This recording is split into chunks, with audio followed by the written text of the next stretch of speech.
ननद रानी, चोरी तो आप जैसी गरीब ही कर सकती है। रचना बोली, भाभी माना आप उम्र और ओहदे में दोनों में मुझसे बड़ी हैं, मगर इसका मतलब यह नहीं कि आप कुछ भी बोलेंगी और मैं सुनती रहूंगी। मैं तो कल आपको आपकी चैन ढूंढने में मदद कर रही थी और आज आप मुझ पर ही इल्ज़ाम लगा रही हैं। आपने इल्ज़ाम लगाने से पहले एक बार भी सोचा नहीं कि आप अपनी उस ननद पर इल्ज़ाम लगा रही हैं जिस ननद ने हर सुख दुख में आपका साथ दिया है। आज इतनी दूर ससुराल से इजाज़त लेकर आपकी सेवा करने आई हूँ। भला मैं अपनी ही भाभी की चैन चुराऊंगी, ऐसा सोचा भी कैसे आपने? बोलकर रोने लगी रचना। देखा आपने, एक तो चोरी ऊपर से सीना चोरी, एक तो मेरी चैन चुरा ली है और अब मगरमच्छ के आंसू बहा रही है। राघव यह ऐसे नहीं मानने वाली, गुस्से में बोली सुरभि। राघव बोला, रचना देख, हम तेरे घर की परिस्थिति से भली भांति वाकिफ़ हैं। हम जानते हैं कि दामाद जी को व्यापार में बहुत बड़ा नुकसान हुआ है। यहाँ इतना सब देखकर तेरे मन में लालच जाग गया होगा। अब हमारे घर के ठाठ वाठ किसी का भी मन मोह सकता है और तू ठहरी गरीब। हम जानते हैं यह चैन तूने ही चुराई है, इसलिए चैन वापस दे दे, वरना मैं तुझे धक्के मारकर यहाँ से निकालूंगा। इससे अच्छा होगा कि तू अभी अपनी गलती मान ले। अपने भाई के मुंह से यह बात सुनकर तो जैसे रचना पूरी टूट गई। आंखों से आंसू लगातार बहते जा रहे थे। रचना ने अपना पूरा सूटकेस उन लोगों के सामने खाली कर दिया और हैंडबैग में से भी सब कुछ निकालकर पलंग पर फेंक दिया और बोली, लीजिए, देख लीजिए सब कुछ, और फिर भी यकीन न हो तो मेरे शरीर का भी स्कैन कर दीजिए कि कहीं मैंने अब पहनी हुई कपड़ों में तो कुछ नहीं छुपाया। और मैं ये सब यही छोड़कर जा रही हूँ ताकि आप लोग मेरे सारे कपड़े अच्छे से चेक कर पाओ, कहीं किसी कपड़े में खुफिया जेब में मैंने वह चैन ना छुपा रखी हो। कहकर रोते रोते रचना अपने मायके से निकल गई। पिता मोहन जी, छोटा भाई रोहन, भाभी नंदिनी सभी यह हंगामा देखकर अपने अपने कमरे से बाहर आ गए और रचना को रोकने लगे, मगर रचना गुस्से में से घर से बाहर गेट तक आ गई। बाहर आकर उसने रिक्शा ली और सीधा स्टेशन पहुंची और ट्रेन पकड़कर अपने ससुराल के लिए रवाना हो गई। खिड़की की सीट पर बैठी रचना के आंसू थमने का नाम नहीं ले रहे थे और वह अतीत के गलियारों में खो गई। रचना, राघव और रोहन तीनों भाई बहन की परवरिश मोहन जी और विमला जी ने बहुत प्यार से की थी। बहुत ज़्यादा पैसे वाले नहीं थे मोहन जी, मगर इतना कमा लेते थे कि बच्चों और पत्नी को खुश रख पाएं। राघव शुरू से ही पढ़ाई में होशियार था। जैसे जैसे वह बड़ा होने लगा, गांव में ज़्यादा सुविधाएं न होने के कारण मोहन जी को राघव को पढ़ाई के लिए सिलसिले में शहर से बाहर भेजना पड़ा। तीनों बच्चे बड़े हो रहे थे और तीनों की पढ़ाइयाँ और उनकी फीस भी बढ़ती जा रही थी। मोहन जी की दूध और किराने की दुकान थी, जहां वे दिन रात मेहनत करते ताकि बच्चे अपनी सारी इच्छाएं पूरी कर पाएं। विमला जी भी मोहन जी का व्यापार में खूब साथ देती। छोटा भाई रोहन, जिसका पढ़ाई में मन नहीं लगता था, उसने भी अब मोहन जी के साथ दुकान पर बैठना शुरू कर दिया था। हालांकि माँ पापा ने उसे पढ़ाई पर ध्यान देने कहा था, मगर रोहन बोला, पापा मेरा ध्यान पढ़ाई में नहीं लगता है और मैं आपके पैसे फिजूल खर्च नहीं करना चाहता, इसीलिए बेहतर होगा कि मैं आपके साथ मिलकर दुकान पर ध्यान दूं।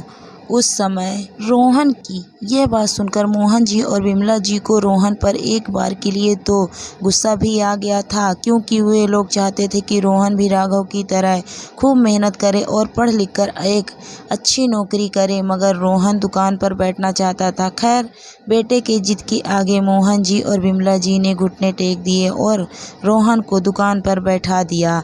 वहाँ राघव पढ़ लिख कर नौकरी पर लग गया।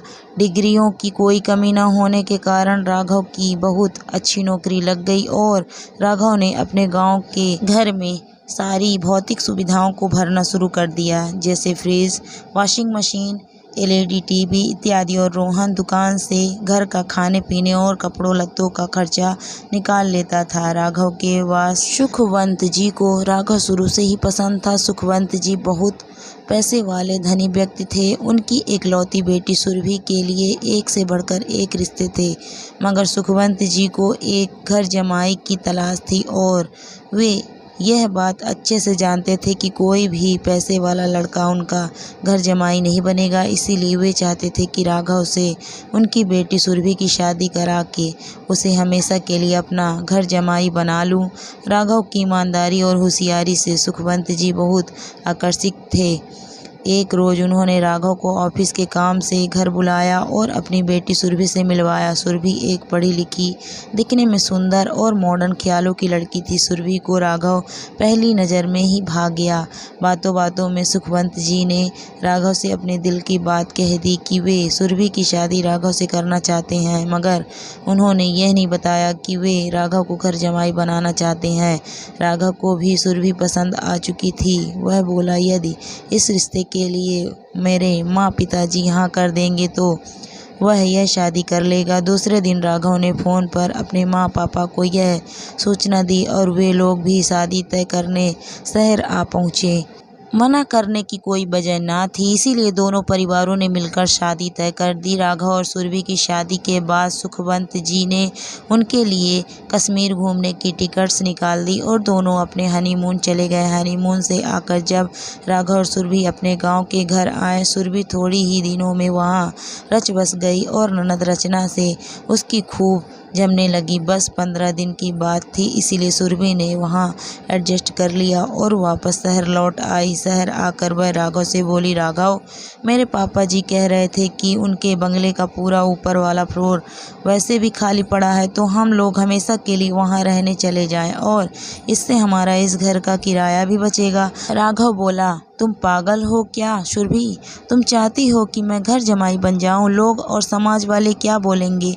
कल के दिन मेरे माता पिता को पता चला तो मेरी एक क्या इज्जत रह जाएगी। सभी के सामने सुरभि बोली, इसमें घर जमाई वाली क्या बात है? वैसे भी वह सब हमारा ही तो है। पहले तो राघव तैयार नहीं हुआ, मगर जब सुखवंत जी ने खुद बहुत आग्रह किया और बोले, बेटा राघव, मेरे बाद यह करोड़ों की संपत्ति तुम्हारी तो है, जो कल होगा उससे बेहतर है आज हो।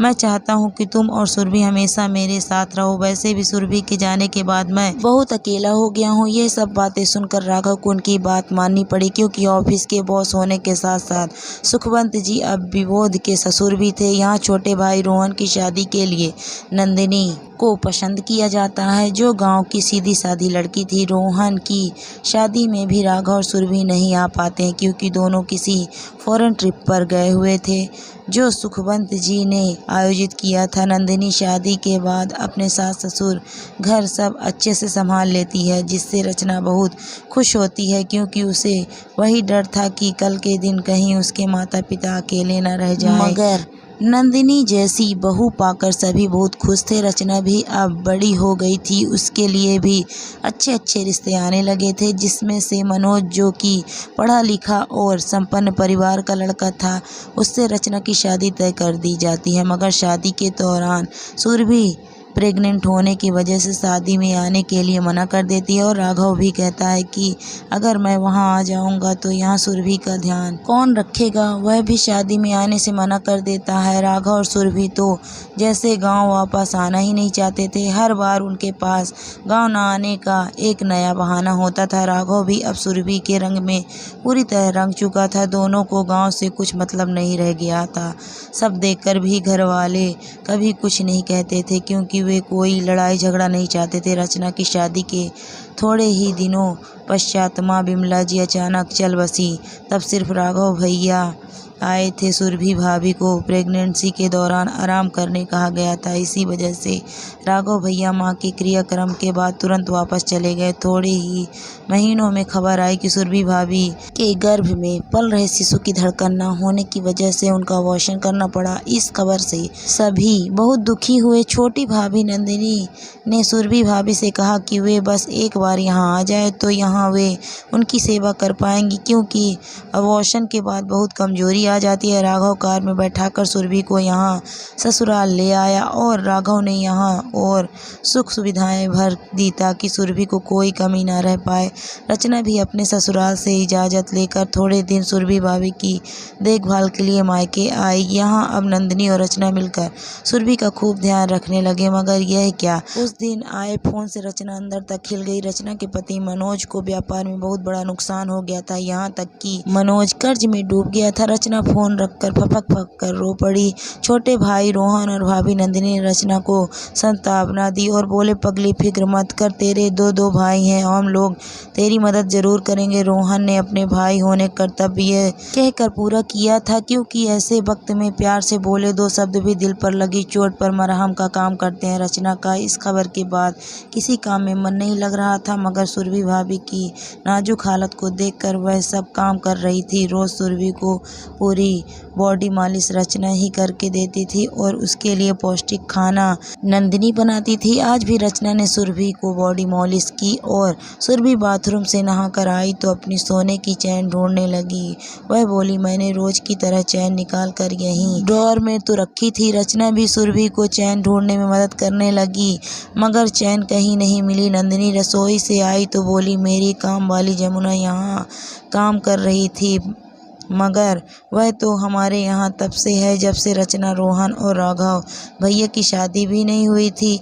वह ऐसा क्यों करेगी, किसी की कुछ समझ में नहीं आ रहा था। और यहाँ सुरभि का माथा ठनक गया था, क्योंकि 40 ग्राम की चैन घर से गायब हो जाना कोई छोटी बात नहीं थी। उसे उस रात नींद नहीं आई, क्योंकि सुरभि को रचना पर शक होने लगा था और दूसरे दिन रचना अपने ससुराल जाने वाली थी। इसीलिए दूसरे दिन उसने रचना के बाथरूम में जाने के बाद राघव से कहकर उसके बैग की तलाशी ली और उसे यूं अपमानित होना पड़ा था। ट्रेन के हॉर्न की आवाज़ से रचना वर्तमान में लौटी, उसके ससुराल का शहर आ गया था। जैसे ही रचना ससुराल लौटी, उसकी सास माला जी बोली, बेटा तेरा सामान कहाँ है। माला जी बहुत अच्छी महिला थी। रचना के शादी के बाद उन्होंने बेटी जैसा प्यार दिया था उसे।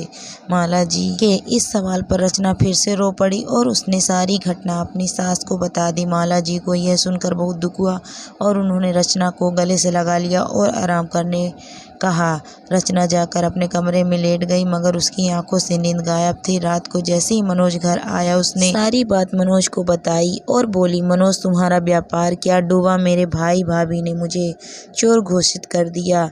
यह भी नहीं सोचा कि मैं यहाँ से इतनी दूर सिर्फ भाभी की सेवा करने गई थी। मनोज बोला, दुख के दिनों में लोग अकेला छोड़ देते हैं, यह बात तो सुनी थी रचना, मगर चोरी का इल्जाम लगा देते हैं, यह आज देखा तुम। फिक्र मत करो रचना, यह हालात भी जरूर बदलेंगे और वापस हमारी नैया किनारे पर आ जाएगी। रचना बोली, आज से मेरा बड़े भाई भाभी से रिश्ता खत्म है। मनोज, मुझे उन लोगों का मुंह भी नहीं देखना। और रही बात तुम्हारे व्यापार की, तो हम दोनों मिलकर फिर से मेहनत करेंगे और अपना व्यापार फिर से जमाएंगे वहाँ। जैसे ही छोटे भाई रोहन और भाभी नंदिनी को यह सारी बात पता चली, दोनों ने रचना को बहुत फ़ोन किए, मगर रचना ने किसी का फ़ोन नहीं उठाया, यहाँ तक कि अपने पापा मोहन जी का भी नहीं।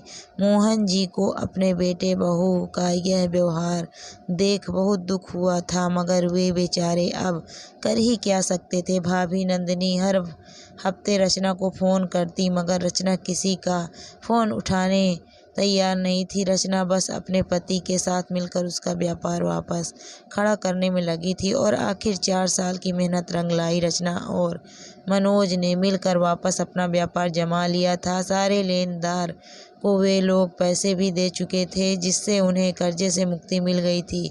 इन 4 सालों में रोहन और नंदिनी ने भरसक कोशिश की थी रचना को मनाने की, मगर रचना के आत्मसम्मान को गहरी चोट पहुंची थी, इसीलिए उसने मायके से अपना रिश्ता खत्म कर दिया था। हाँ, अपने पिता को फ़ोन कर कभी कभार उनका हाल चाल पूछ लेती बस।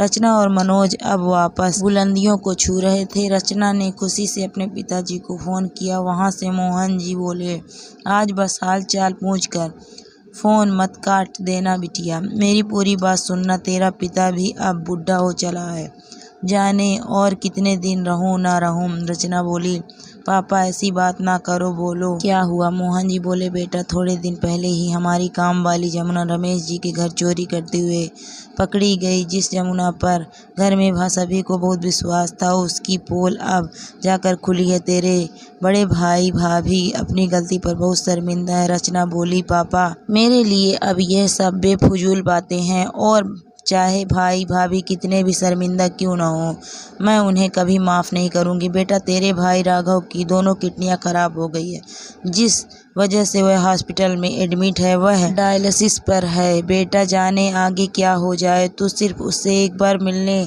चली जा। वह तुझसे माफ़ी मांगना चाहता है, बस, और कुछ नहीं। भाई की बीमारी की बात सुनकर रचना का दिल पसीज गया। आखिर थी तो वह भी एक बहन ही।